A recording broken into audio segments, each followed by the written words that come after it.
Sveiki visi, tęsėme mūsų video kurso dialektikos pradžiamokslis ir 5 paskaitos tema – 3 dialektikos principai. Principas tai dėsnio realizavimosi būdas. Apie dialektikos dėsnius kalbėjome praeitoje paskaitoje, taigi šioje apie tai, kokiais būdais šie dėsniai veikia mūsų tikrovėje, kaip jie reiškiasi realybėje. Ir pirmas principas vadinasi pusiausvyros arba balanso principas. Šis principas įkūnija priešybių tapatybę, kuri ryškiausia tada, kai priešybių jėgos yra maždaug vienodos galios. Tai brandžiausia prieštaravimo stadija. Visi reiškiniai ir procesai visatoje siekia kažkokios pusiausvyros. Priešingybių subalansavimas tai tokios brandžios ir stabilios būsenos charakteristika bet kurios sistemos. Bet pusiausvyra tai ne mechaninis priešybių sulyginimas. Tiesiog tai situacija, kai priešingybės susilieja į vieną visumą ir papildo vieną kitą, sudarydamas tuo pačiu tokią palankę egzistencijos erdvę tarp dviejų priešingų polių. Žmogus instinktyviai visada nujaučia, kad gyvybinga tiesa yra kažkur per vidurį. Dar Aristotelis suformulavo taip vadinamą auksinio vidurkio principą. Tarp dviejų niūrokų mūsų planetos polių yra ekvatoriaus zona, kur visiškai kitoks klimatas, apstu įvairiausios augmenijos ir gyvūnijos. Kiekvienas gydytojas taip pat žino, kad jeigu ligonio temperatūra yra apie 34 arba apie 43 laipsnius, tai jis gali mirti, bet jeigu temperatūra apie 36,6 laipsnių, tai gyvybės ir normalaus tokio funkcionavimo erdvė. Iš chemijos mokslo mes irgi žinome, kad natris ir chloras, pavyzdžiui, pavojingi žmogaus sveikatai elementai, bet jų subalansuotas toks sujungimas, tai valgomoji druska, kuri reikalinga žmogaus organizmui. Dialektika čia pasireiškia tuo dar, kad jeigu nėra balanso, tada tai, kas mums duoda gyvybę, tai mūsų ir žudo. Mūsų fizinėme pasaulyje viskas pastatyta ant tokios pusiausvyros svarstyklių, kuriuos negalima pažeisti. Pavyzdžiui, nevartodamas cukraus ir druską žmogus susirgs ir numirs. Besaikis jų vartojimas taip pat sukels ligas ir ankstyvą mirtį. Besaikis alkoholio vartojimas veda į alkoholizmą, į degradavimą. Pusiausvyra būtinai yra visame kame. Toks jau yra mūsų prigimties dėsnis.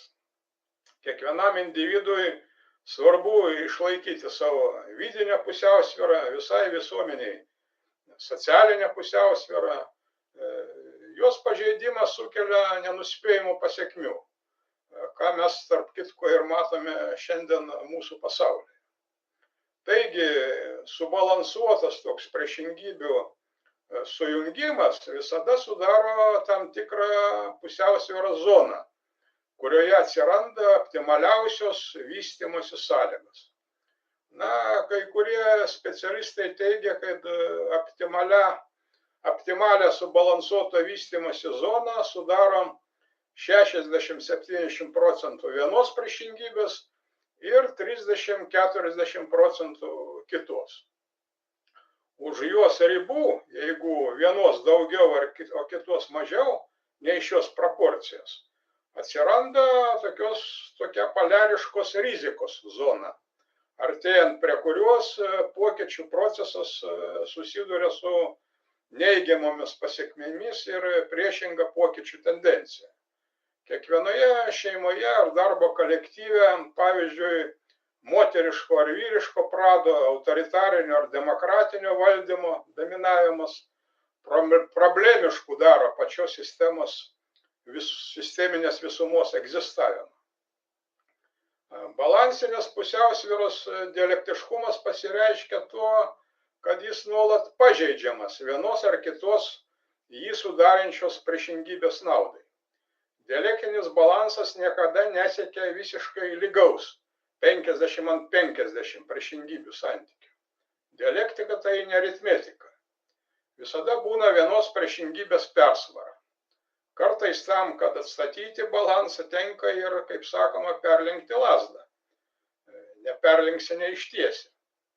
Nuolatinis balanso išbalansavimas arba, kalbant kitais terminais, chaoso į tvarkos priešpriešą, tai egzistencinė bet kurios pusiausvyros būklė.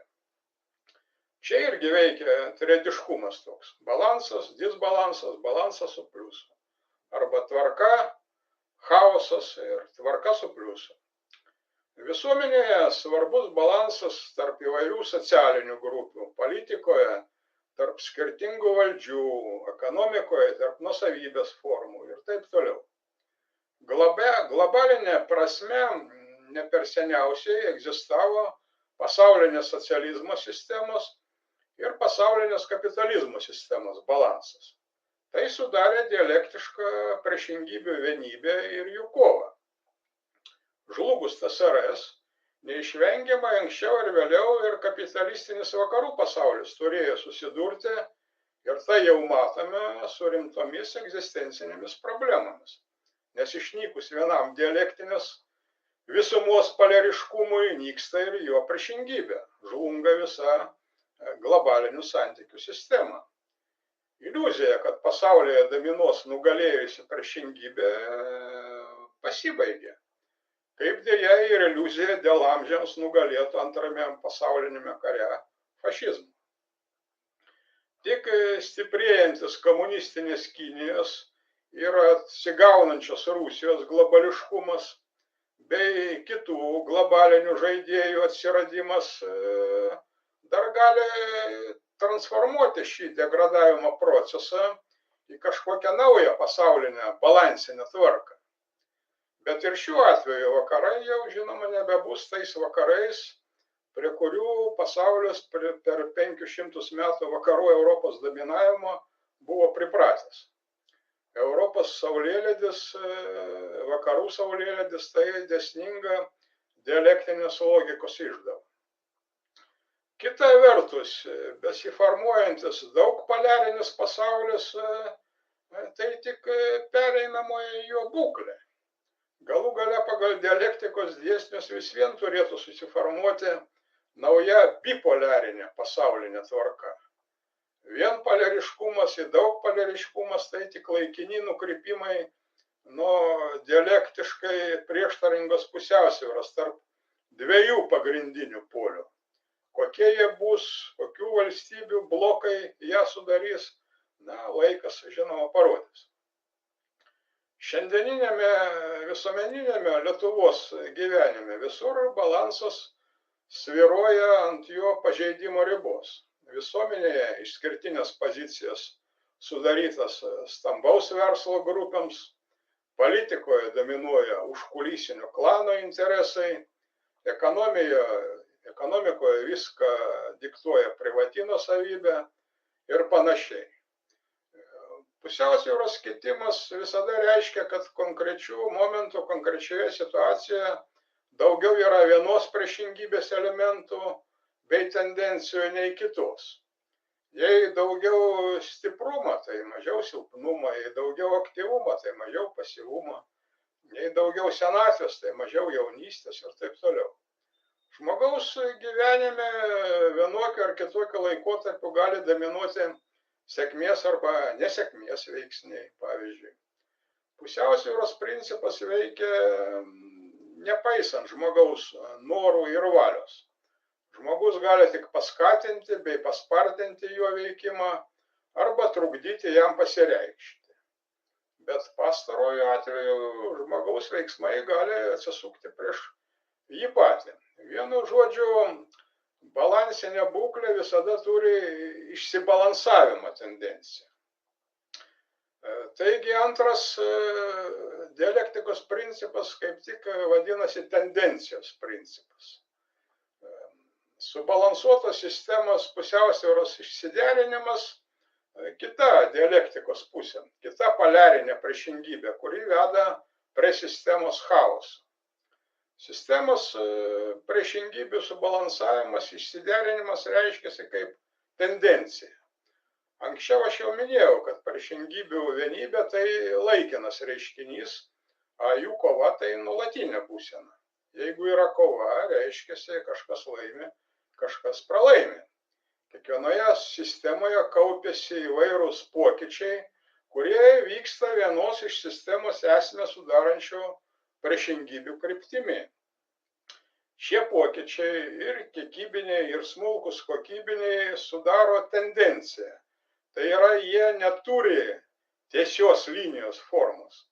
Gali nukrypti, daryti visokius posakius, netgi grįžti į išeities tašką, bet galų gale pokyčių tendencija link vienos iš sistemos priešingybės įgauna vis ryškesnį pobūdį. Atėjus pavasariui, pavyzdžiui, klimatas turi aiškę atšilimo tendenciją. Nors kiekviena sekanti diena gali būti ne tik šiltesnė, bet ir šaltesnė nei prieš tai buvusi. Iš vadybos vadovėlių yra žinoma, kad verslo organizacijoje gali vyrauti arba valdymo centralizacijos, arba decentralizacijos tendencijos, priklausomai nuo organizacijos dydžio, sociokultūrinės aplinkos, vadybinio stiliaus ir kitokių veiksnių. Ekonomikoje taipogi atskirais laikotarpiais pradeda dominuoti nuosmukio arba pakilimo tendencijos. Valstybės valdymo srityje tam tikrų laikotarpių pirmą vietą iškyla autoritarinės arba demokratinės tendencijos. Žmogaus organizme kokia nors liga arba progresuoja, arba žmogus sveiksta ir panašiai. Jeigu vyraujanti tendencija link vienos priešingybės pasiekia kritinį tašką, sustiprėja priešinga tendencija, kuri stumia pokyčių procesą atgal į balanso būseną. Tendencijos gali keistis vietomis panašiai kaip futbole komandos po pertraukos keičiasi vartais, o į rungtynių eigoje žaidybinė situacija prie vienų ar kitų vartų nuolat keičiasi į priešingą. Tarp kitko, šis komandinis žaidimas tikriausiai yra pats dialektiškiausias toks sporto renginys. Jame galima pamatyti visų dialektikos, dėsnių, principų ir formų koncentraciją. Deja, būna ir negrįžtamas tendencijos, pavyzdžiui, gyvo organizmo senėjimas. Visuomenėje bei žmogaus gyvenime tendencijos gali būti subjektyviai valdomos, stabdomos arba spartinamos.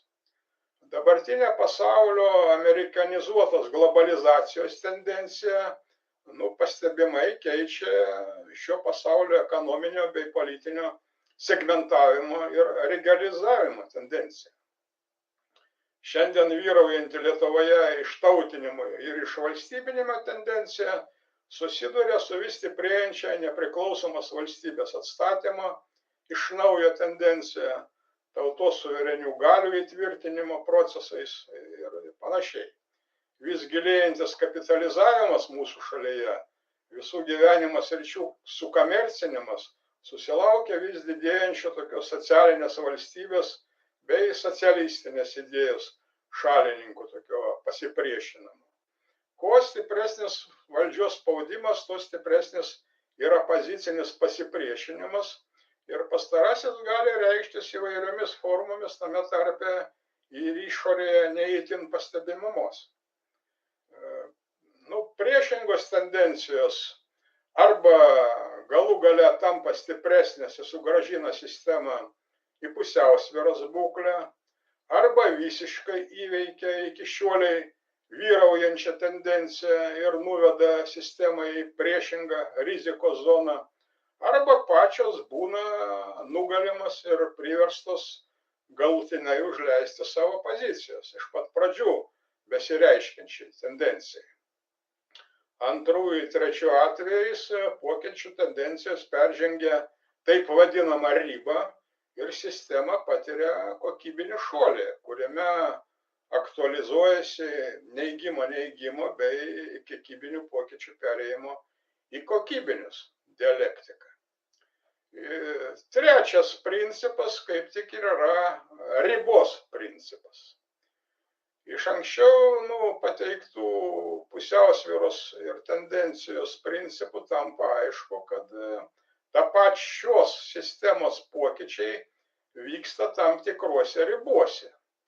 Pokyčių tendencija pasiekusi ribą arba įveikia ją, arba grįžta į išeities tašką, arba į balanso būseną. Nors pradinė tendencija ir gali visiškai priartėti prie ribos, bet iš esmės vienos ir tos pačios sistemos rėmuose pati abipusė riba niekada nepasiekiama, kadangi susiduria su atvirkštinės tendencijos pasipriešinimu. Naktis visuomet tamsiausia prieš aušrą. Pralaimėjimas prasideda pasiekus šlovės viršūnę.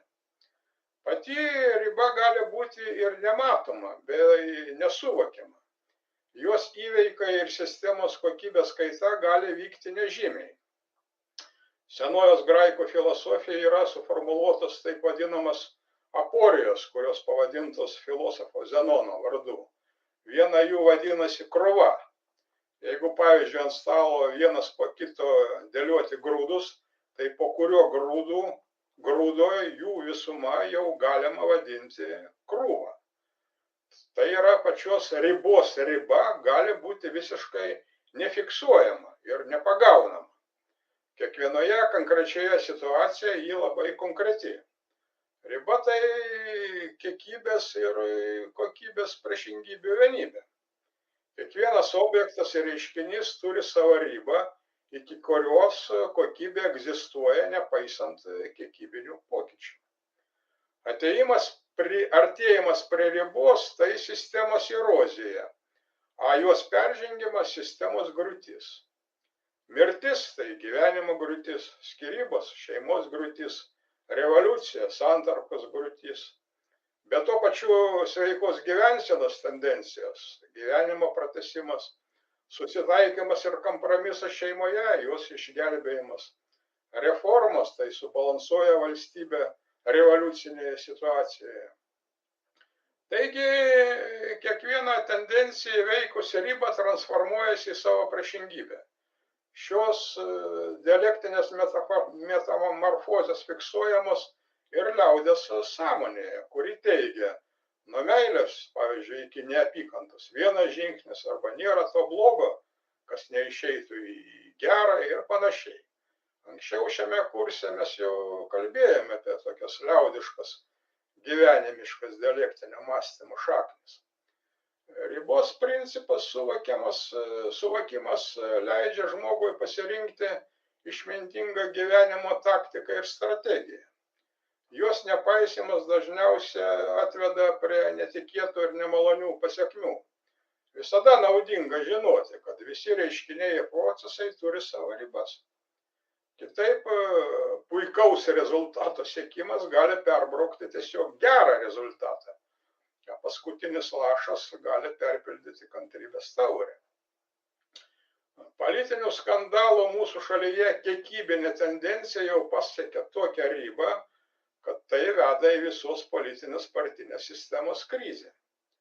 Realaus valstybingumo požymių nykimas ir žmonių gyvenimo desocializavimo procesai jau priartėjo prie ribos, už kurios valstybės praradimas ir tautos bei liaudies ištautinimas ir išliaudinimas. Tauta nyksta kaip etnosas, liaudis kaip sociumas. Jie nyksta kaip realūs reiškiniai ir kaip sąvokas. Šią tendenciją dabar jau vargu ar galima besustabdyti. Ją galima tik sulėtinti, pakoreguoti arba transformuoti į kažkokį naują derinį. Galima sakyti, kad mūsųse sistema artėja prie taip vadinamo bifurkacijos taško, kai bet kurie sprendimai, net ir geri, iš esmės tik dar daugiau komplikuoja situaciją. Sugrąžinti priešingybės iš rizikos zonos į šiokią tokią balanso erdvę arba net pakeisti tendenciją į priešingą galima dabar panašu tik išorės veiksnių pagalba.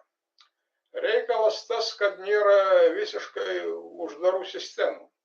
Ribos gali prasiplėsti arba atvirkščiai susiaurėti.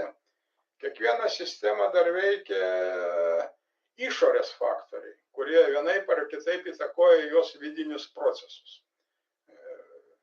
Dialektinis mąstymas tai visada konkrečios situacijos analizė. Ir pabaigai tokie signaliniai teiginiai, išvados. Pirma, egzistuoja 3 dialektikos principai, kai dialektinių dėsnių realizavimo būdai. Tai balanso principas, tendencijos principas ir ribos principas. Antra, kiekviena sistema siekia juos sudarančių priešingų polių subalansavimo, bei ji visada susiduria su pokyčių tendencija vienos priešingybės link ir ši tendencija pasiekus tam tikrą ribą arba sugrąžina sistemą į balanso būseną, arba atveria kelią priešingai tendencijai, arba išbalansuoja iš esmės ir keičia sistemą. Ir trečia, balansas, tendencija ir riba tai visada plaukiojantis dalykai. Kiekvienoje konkrečioje situacijoje šie principai reiškiasi itin konkrečiai. Taigi tiek šiam kartui.